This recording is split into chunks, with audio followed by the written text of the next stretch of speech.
What is up, everybody? Wow, it's kind of been a while, hasn't it? I'm really sorry for getting back into this. I think it's been like a month, but I have some explaining to do. So, first off, I went out of state for the holidays, and then me and my family got sick. It was really weird because my mom tested positive for COVID, and then I tested and it came back negative. So I don't know what we had, but it was a rough couple of days and we all got it quickly. So whatever it was very contagious. And then right after the holidays, of course, my birthday, I celebrated turning 27, which was a lot of fun. And also on my birthday, I started a 3-week accelerated course for college. That way I could take more classes in the regular session. And I just finished that today. So I have been extremely busy. I've been trying to put out an episode, but it's just been impossible with school. Like, I have to get that done. So hopefully all of the craziness has kind of will slow down and I can get back to this. I'm going to try my best, just like always. So I missed you guys so much. And I thought that since we are coming into the new year, what is a better way than to say, New Year, New Me? Right? I know people always say that. They always make New Year's resolutions. And people have a really hard time with sticking with them. And we make a lot of jokes about it, like, people are gonna hit the gym more and then like after a couple weeks that they just stop. And there is a lot of psychology behind goal setting and motivation, and there's a lot that goes on in the brain when this occurs. And so I figured that today we will talk about New Year's resolutions, goals in general, what goes on in the brain, how to make habits out of things, how the brain actually works, so we can kind of understand what we need to do to make starting something new an actual habit. And also I'll give my own tips that help me with goal setting, and some of it is personal and some of it is psychologically backed by science, but some of it you just have to know what works for you. And yeah, I don't know how else to go into this. So I am your host, Katie Gonzalez, and you are listening to What the Psychology.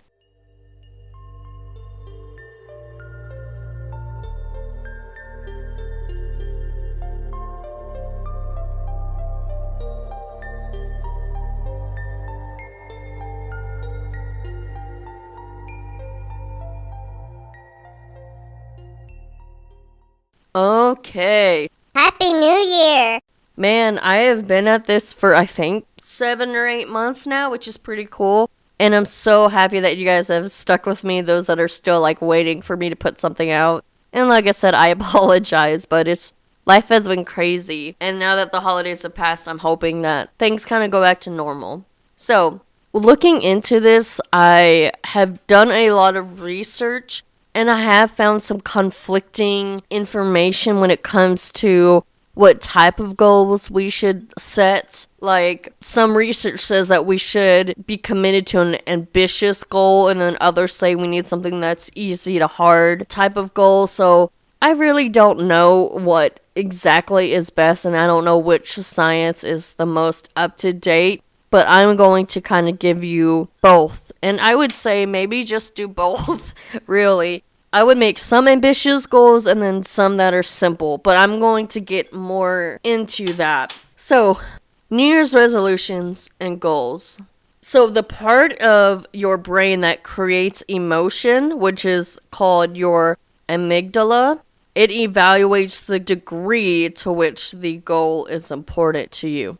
Then secondly, that part of your brain that does the problem solving, which is your frontal lobe, that defines the specifics of what the goal entails.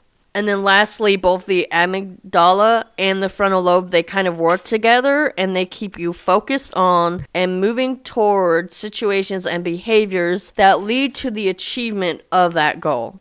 So while simultaneously causing you to ignore and avoid situations and behaviors that don't. So Kind of weird though, but that's kind of a brief explanation of how our brain works when we go into goals in general, when we start to think about them, and then when we start to problem solve of how we can meet those goals, and then how parts of the brain they work together to keep you focused on that goal and how to achieve it, and things to avoid to prohibit you failing, those kind of things. Another fact that I found, I believe, let me see, I found this on Inc.com, so incorporated.com, is that if you strongly desire a goal, your brain will perceive obstacles as less significant than they might otherwise appear. It's kind of like your brain is just sort of like in a, I wouldn't say fear response, but you know how we've talked about panic and fear and how your body reacts to that?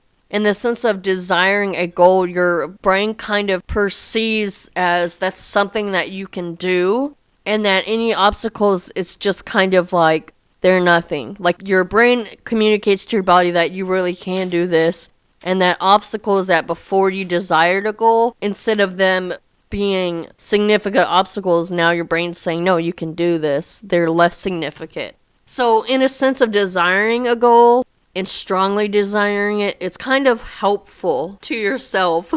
Which sounds really weird and kind of sounds like common sense, but this is what science is saying. So, and I guess we could have hindsight bias and be like, well, yeah, everyone knows that, but they have actually proven that that works. It's kind of like your brain is hypersensitive to what you want, in a sense. So there was actually a study published in the Journal of Applied Psychology, and it found that people who committed to an ambitious goal, in the case of the study, they said reducing energy consumption by 20%, it actually ended up saving energy. They actually met their goal. But people who committed to an easier goal, so if they reduced consumption by 5%, they ended up consuming the same amount as before. And so this also reiterates what your brain does too. So if you want to fully activate your amygdala and the frontal lobe so that they work together and make sure that you're successful, you must set challenging goals. Also, another note about the amygdala, I know we talked about emotions, but it also is tied to like our memories, reward processing, and decision making. All of those things are important when we are trying to meet our goals. When it is stimulated electrically, naturally we are aggressive and show aggressive behavior. But when the amygdala is removed, they no longer show aggressive behavior. So really weird. The frontal lobe is in charge of judgment. It controls important cognitive skills. So like decision making, judgment. And it's also an emotional expression, problem solving, language, sexual behaviors. And what is more importantly that I kind of want to briefly talk about here is part of the frontal lobe is the prefrontal cortex. Now, this part of our brain, it doesn't even fully develop until we are like in our 20s, 30s. Some psychologists or neuroscientists say that it develops in our mid-20s. Some even say up until our 30s. So the executive functions of this part of the brain is planning, insight, foresight, and many basic aspects of our personality. And so teenagers aren't fully developed in their prefrontal cortex. That's why we say that they make so many decisions without the proper insight. And it's true, that is part of it. So in 90% of the studies, specific and challenging goals led to higher performance than easy goals. So their advice, according to this science, is do your best goals or no goals. Because goals, they affect performance by directing attention, mobilizing effort, increasing persistence, and motivating strategy development. So goal setting is actually more likely to improve task performance when the goals are specific and sufficiently challenged. Now, I have read in other studies that they say make easy goals, but I think there's a way to kind of do both, and that's going to go into my advice about what I'm going to say later, because one of the strategies that I use is making goals within goals within goals, but we'll talk about that later. So one thing that I did learn in the military is something called SMART goals, and it kind of helps you. It's an acronym, and it helps you come up with really good goals. But I actually recently learned this that George T. Doran actually coined this rule in 1981 when he was doing a management research paper of the Washington Power Company. And this is by far now one of the most popular propositions of the psychology of goals. Even in the military, we use this. So, SMART is an acronym. It stands for specific, measurable, attainable, realistic, and time bound. We're going to break this down a little bit. So, specific, you want to target a particular area of functioning and focus on building it. So, if we talk about what is a goal that I want to do, say that we'll use me for an instance, that I want to lose weight. Okay, but we can't stop there. Now we need to measure it. This is the results can be gauged quantitatively or at least indicated by some qualitative attributes. This not only helps you in monitoring the progress of your goal, but also executing it. If you have no number behind that or no area, then it's really hard to tell if you're actually meeting the goals. So just saying, oh, I want to get back in the gym, or oh, I want to lose weight, those aren't really good enough. I mean, they're great, but that's kind of easy, and then you're easy to fall. Now, if you say that I want to be a certain weight by such date, then that might be good. Or I want to lose 50 pounds or 20 pounds or whatever. I think currently for me, my goal is I want to lose 30 pounds by graduation. So, and I think that's pretty easy because that's right now we're in January, February, March. That's 4 months. So, That's kind of attainable. which is the next one? Is it attainable or achievable? So goals are targeted to suitable people and are individualized. So this takes into the account that the fact that no single rule suits everyone and all are flexible in that regard. My goal may not be achievable in the sense of someone else. If my husband says that he's going to lose like 50 pounds by May, he could probably do it because he has a faster metabolism. For me, that's probably not attainable and not healthy. So it really just depends. Or you want so much body mass, or it doesn't even have to be about that. So for me, one of my goals is to graduate with the highest honors, summa cum laude, for when I graduate in May. That is a goal that I've had from the beginning when I started school.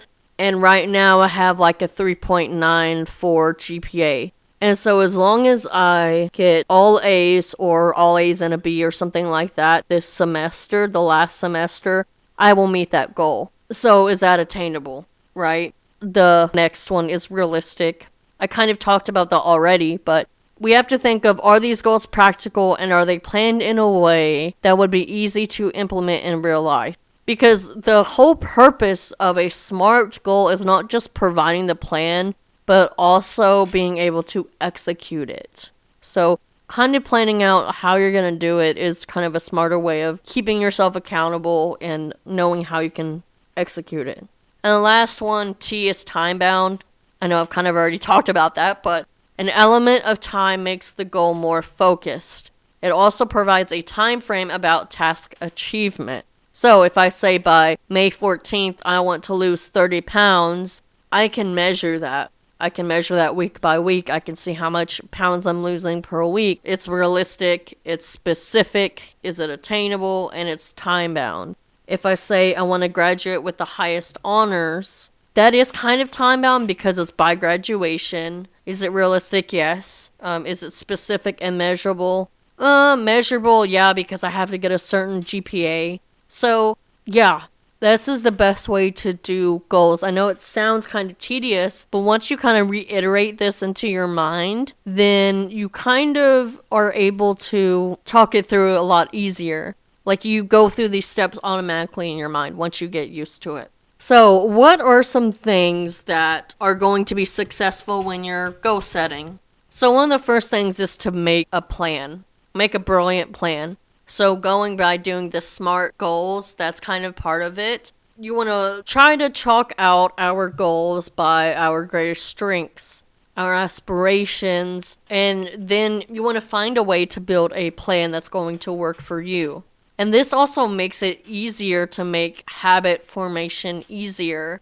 And that's where we can focus on implementing the actions that we want to take. And we'll talk about habit formation here in a little bit as well. Kind of the second thing is explore your resources. So the more we educate ourselves about goal setting and its benefits, some of them I gave you earlier. Well, no, I haven't really given you benefits, but when your brain works together the way it does when you're setting goals, it actually helps your brain.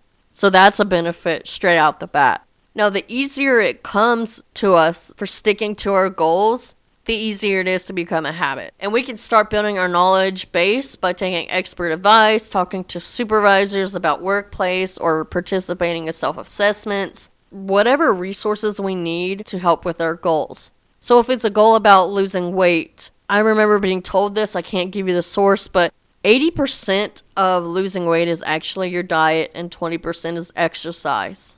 That's a big deal. And then you can go into more things like with losing weight. You can talk about like what foods you need to eat to get nutrition. Do you need to take supplements? There's so much that you can explore for resources to find out what you need to do to create those goals. If we're talking about school and getting the highest honors, okay, well then we can look up things to manage our time in the best way. What are some good study habits?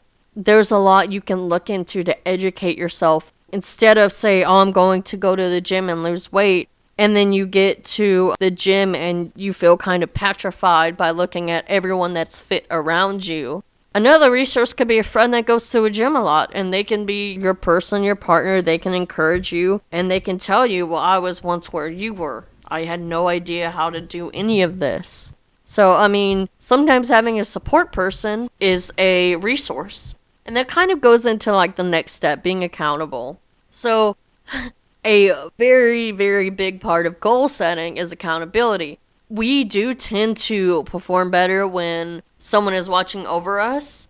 You know, it's easier to cheat on a diet or skip the gym when we are doing it alone. And I have kind of an accountability person who I never intended to be an accountability person when it comes to losing weight, and that's my husband. And he tells me a lot if he catches me eating something that I shouldn't, or if I tell him I'm going out to eat with a friend, he always reminds me, make good choices. Remember, you're trying to lose weight. So it's always okay. I have someone that's kind of watching what I eat and watching my gym habits that I'm accountable to. And it helps in our chances to sticking to our goals and succeeding at them. And one thing about goals and habits, creating habits, they can be really hard at first. I know when I first started to eat better and go to the gym, it was so hard. And like I had sugar cravings at night and I could not shake those. And I got advice that instead of reaching for bad sugary things at night to carve your cravings, to go and grab like fruit. And that has helped until like I got through the cravings. It's really hard at first. There's nothing easy about creating goals, losing weight. It is hard. And we can acknowledge that. But if we have like an accountability partner or someone that can kind of keep us in check or help us along the way or support us, that will help us be more successful.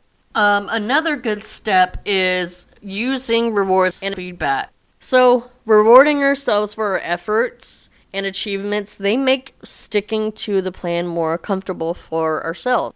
Also feedback. If we have accountability, someone tell us that, oh, we're doing a great job and they've noticed, or my husband tells me, oh, I can really tell you've lost weight.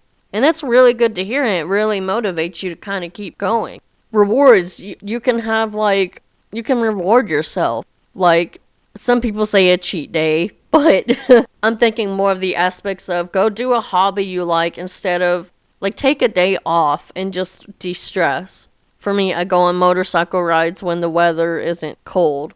Or I schedule myself for a massage. There's so many things that you can do to reward yourself for meeting your goals. Now, how is goal setting used in psychology? Because setting goals give our mind the power to imagine our ideal future, the way we want to see ourselves in years to come or months to come, whatever. When we gain insight into our wants and our needs, we become more aware of our reality and we can set better expectations for ourselves. Now, what's crazy is goal setting, it can impact both intrinsic and extrinsic motivation. And I'll explain what those mean. Now, intrinsic motivation, I'm definitely intrinsic motivated for the most part, which means a lot of the motivation comes from in yourself. Like you just want to do good to be proud, or you want to do good to show that you're a hard worker. Extrinsic motivation is more of motivated by rewards or being recognized and those type of things.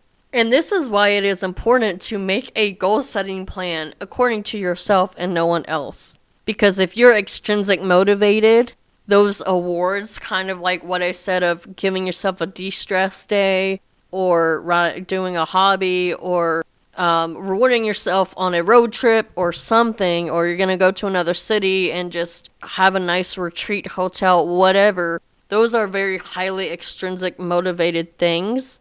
For intrinsic, it's just, are we doing well and are we working hard? And we kind of are motivated by seeing our result. And there's a way of doing that too. You can record your results and really see. Or if you look in the mirror now, do you feel better? Are you feeling healthier? Depending on how you're motivated, depends on what you need to do for yourself, how you need to set your goal.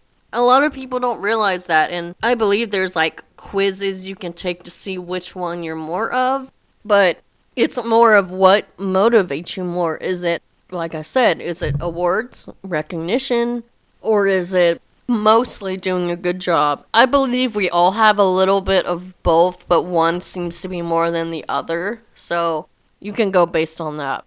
And you can also look up more specific definitions about that too, but that's basically like the simple way of defining those terms. So some examples of why goal setting is important. So if you go to school like me, you know that setting clear goals makes it easier for you to realize your strengths and work on building them. Not only does it boost self-confidence, it also is a broader target in life. Goal setting is also a very personal habit, and it's very beneficial to hold ourselves in perspective. When we do goal setting, it could be as simple as maintaining a daily to-do list or planning our career moves beforehand, because then we have like a clearer version of the end goals and it becomes easier for us to advance towards them, but it's also beneficial to make a solid plan.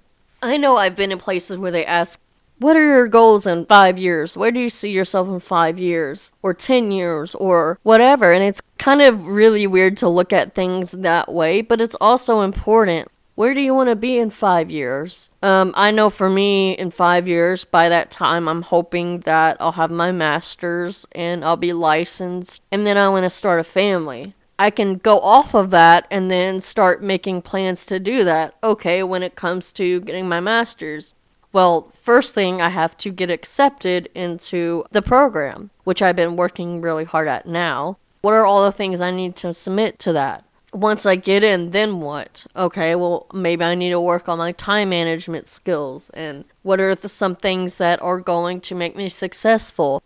Maybe I should find mentors that are already in that profession.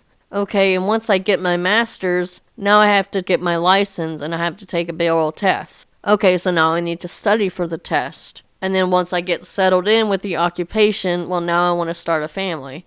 Okay, well, now I have to get on birth control and start planning and start trying. There are ways you can look at the things that you want, even in 5 years, 10 years, and plan those out. Yeah, pretty much. In psychology, there are 3 main goals. So the first one is process goals. So these are the ones that involve the execution of plans. For example, this is like going to the gym in the morning or taking health supplements on time. This could be taking your medication at a certain time of the day. And then you repeat that same action every day and then it becomes like a habit. And that leads to achievement. So that's like a process goal. Number 2 is like the performance goals.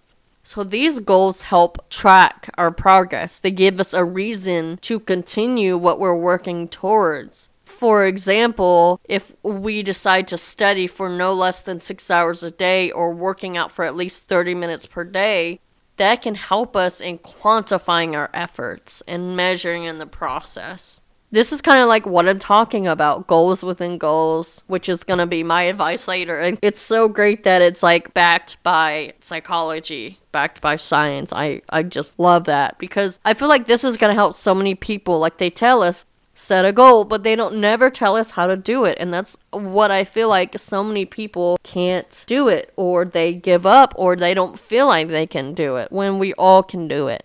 We all can make goals. We can all achieve what we want. Number 3 is outcome goals. These are the successful implementations of the process and performance goals. This keeps us in the perspective to stay focused on the bigger picture. So this can be winning a sport, losing the desired amount of weight, scoring a top rank in school, which is like what I'm working on. All 3 of these, I've kind of already in a way stated those in order without giving you a name to them. Like when I talked about if I want to get the highest honors, what do I need to do? What's the process? What's going to help me in tracking my progress? And then what will be the outcome? My advice.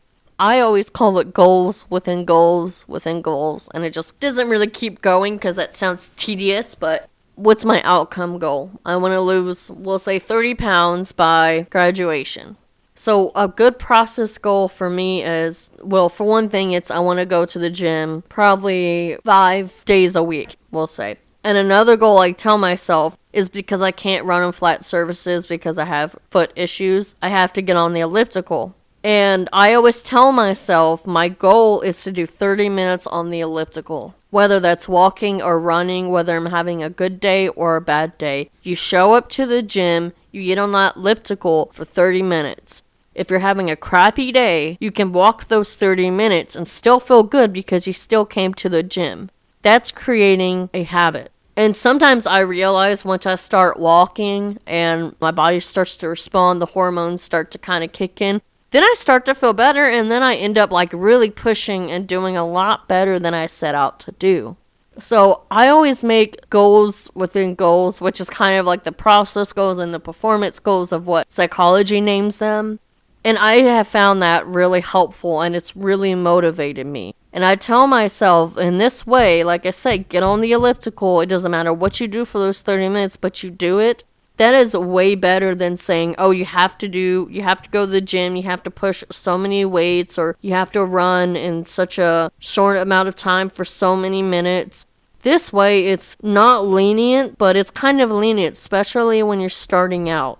And then once you start to get better, then you kind of start setting your own goals within those goals of, okay, now today I'm going to run so many miles within so many minutes. And then I'll cool down for the rest of the time, the rest of those 30 minutes. Or because I did so well, I'm going to give myself a reward and get off the elliptical and I'll go lift weights. You can kind of measure it to however you are motivated, whatever works for you. Do it. My next advice is calendar. And this does not work for everyone. For me, I like to plan things, but I don't like to have a daily to-do list because it's kind of too much for me. But put it on your calendar, set a reminder, set a timer, and stick to it because that is going to help. It will help even the days that you don't feel like doing whatever you're working towards. Just do it. When it comes to the podcast, I have a notification that tells me you need to research ideas, or it's time to record, or it's time to edit, or for schoolwork, you have a test due, or you're supposed to go to the gym for 30 minutes, or whatever, be on the elliptical for 30 minutes. I usually go to the gym for an hour, but you know what I'm saying? And that gives you reminders and kind of triggers you and your brain to be like, oh, I need to do that. And if you ignore it, it's kind of on you if you ignore it. I do that too, don't worry. But it does kind of hurt you when you're trying to create habits. Alright, next advice is very obvious. Make it a habit. And how do we do that? And it's way more complicated than we think, and a lot of the processes of the brain are included. So, habit formation is actually the process by which behaviors become automatic. Kind of common sense there. But they can actually form without a person intending to acquire them. But they can also be deliberated, cultivated, or eliminated to better suit one's personal goals. So this is both a good and bad thing, because if you are young and you just pick up a cigarette and then a couple hours goes by, you pick up another cigarette, and then you start the habit of smoking cigarettes without deliberately doing it, but then you cultivate it by picking up a cigarette every day, and it becomes a habit.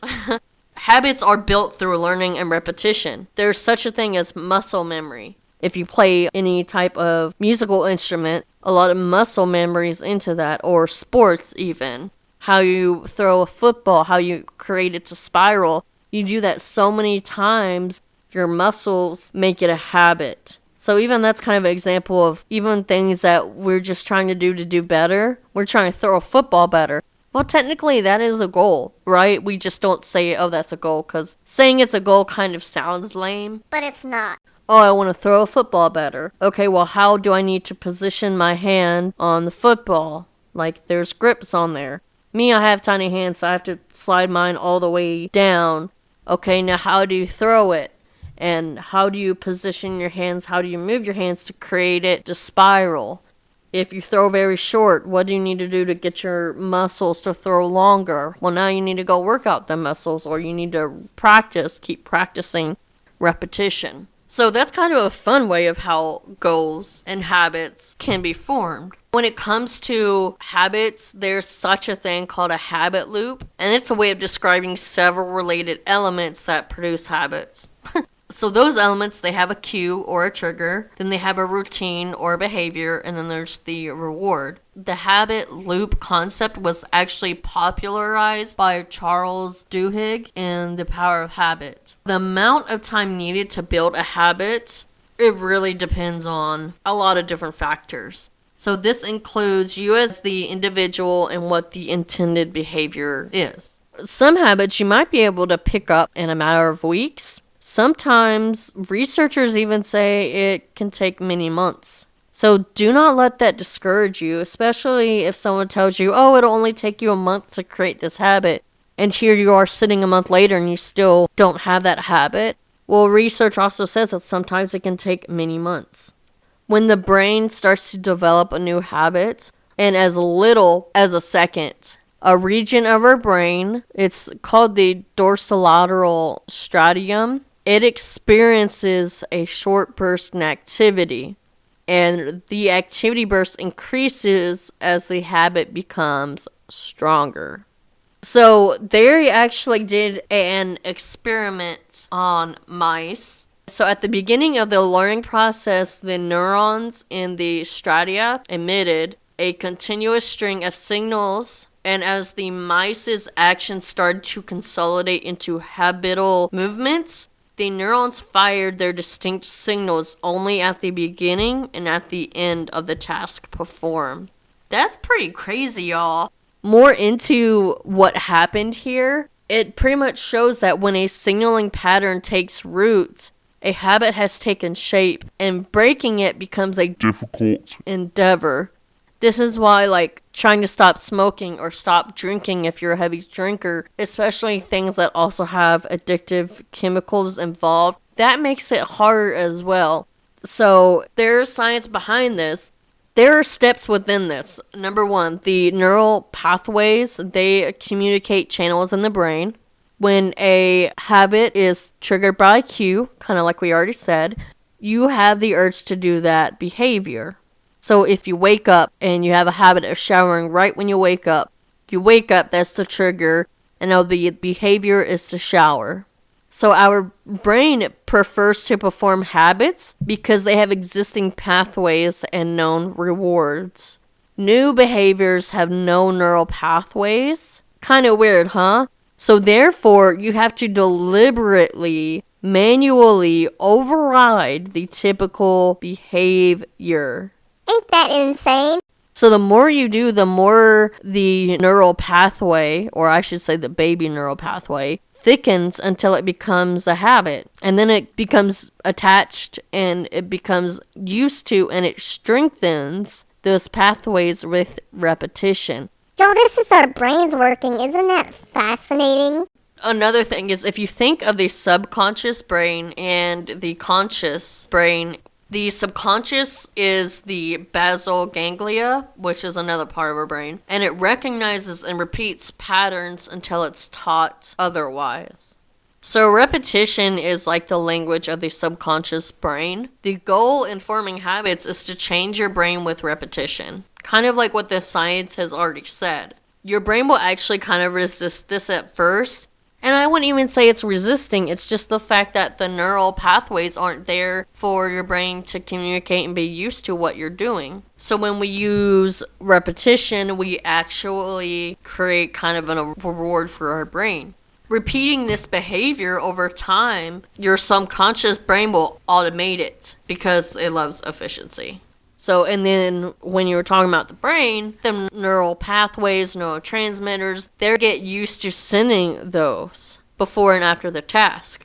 So that's when it becomes automated and it becomes more efficient than continual decision making. Now next, the conscious brain, which we talked about the prefrontal cortex. It has the ability to actually override the basal ganglia. So it oversees the repeater operations and steps and when something can be done better. So the manager gets tired and stressed. Right? And to perform habits, repeat a behavior which teaches the repeater part of the brain to like what the manager wants. Then the repeater carries on the desired behavior. So by repeating your behavior of what you want to do to form a habit, you are training and teaching your brain what you want to do. And like I said, the brain doesn't really like change. And it's also the part about neural pathways not being there. It's not used to what we are trying to change. So this comes with a lot of our own willpower. So if you think about like a mini habit is low willpower, it's kind of in a sense like my friend, she writes a blog about procrastination, which I'm going to give you her source here in a little bit. It's kind of like a Trojan horse that gains easy access into the brain's control room, a low willpower or a mini habit. And so then this disguises the brain's outright rejection of the idea of a 30-minute workout, we'll say. So say you want to just do something like one push-up. And it kind of sounds pathetic, like it's going to lead to nothing. But when you say just one push-up, you're thinking, okay, that's easy. And your brain's like, all right, that's easy enough. And then so you can do one push-up. And then maybe you can do a few more while you're there. And then you're starting to train your brain for repetition. Now, my friend, she writes a blog about procrastination and habits, goals. And her blog is called Put Away Procrastination, and her name is Beth Stern, with an E at the end of Stern. She has done a lot of research and collaborated with others. A lot of her research is very science-based. She is also a Christian woman like myself. So if you do look at her blog, there will be religious things. But yeah, go check out her stuff. So one of my next steps for my own personal advice for goals is have a reward system. I kind of talked about that already. Schedule yourself a massage, take your motorcycle out for a ride, do painting, go to the movies, go spend a night out with your loved one, or go to your friends, host a game night. Kind of do something and get away and reward yourself. I mean, we should kind of be doing that already, but it's also a good reward. Accountability, we talked about that. But for myself, I also do things a little bit differently when it comes to accountability. I have found that social media can be a big accountability place. And in some instances, it can be good or bad. So it really just depends on yourself and your circle. I wouldn't go on Twitter and post my goals because people on Twitter are just hateful. But that's been my experience. But on Facebook, I feel like I have a closer circle. And, well, every year, I have a word of the year. I create a word of the year, and then I create goals within of things I want to accomplish through the year. And I pretty much put my outcome goals, and everything else I kind of privately do myself. But then every quarter I update and do an update post of how I've been doing and how I've been meeting my goals. And it keeps me accountable, because if I haven't done something, then I have to write in there of, oh, I've kind of not done well at this goal that I have. And so it keeps you accountable. It really does. I don't know. I like that. Not everyone will. Find something that's going to help you. And then lastly, expect hurdles and give yourself grace. Those are very, very big things. I fail at my goals all of the time. Not even joking. So it's really the way you handle the hurdles. Are you going to brush yourself off and get back up and try again, or try another day? Or are you going to give up completely? So expect the hurdles. Give yourself grace. We're not all perfect. We're not all going to get to our goals. It's not going to be like a very smooth ride. It's very bumpy. Like, a lot of times I just do not want to go to the gym, or I want to eat chocolate instead of eating fruit. Like, there are decisions we can make to make things better. What are your goals for 2022? Please tell me. And if you need help, I will help you. I will be your accountability partner if you need me to. We can do this together. And I think that's also important. It's about accountability, but it's also more about community. My word for this year is persevere, or perseverance. Because I feel like I have done well. Last year was a very challenging year for me. My year for last year was self, because I needed to do a lot of things to focus on myself. My health, my social habits, my eating habits. There were so many things that I just had to focus on. This year it's going to be a little bit different. Since I started, it's more of a continuance, and it's continuing to meet those goals with some that are changed. So some of my goals, I do want to lose weight. One of my goals actually is lose 30 pounds by May. I want to graduate with honors. I want to get into my master's program. I want to start my master's program in the fall. I want to have more time for travel this year. And I might get to do that. It really depends on how things work out. But I'm hoping like over the summer I'll get to travel more and just explore. Also set aside more time for myself, my husband, being able to do this, and being able to be a better homemaker. I'm really good at focusing on school and not doing chores, and I kind of need to fix that. So for me, I think a lot of it is time management driven, and I have a lot of work to do, which is perfectly fine. I have the goals in my head, but I haven't written out my plans. Some of them I naturally have plans for, but others I need to actually write out. So that's kind of me. That's kind of what I am striving for. And I hope today that you learn more about goals, how you can create them, how it actually helps your brain, and maybe even how to attain them better. So, I am your host, Katie Gonzalez, and you've been listening to What the? Psychology. Stay psyched, y'all.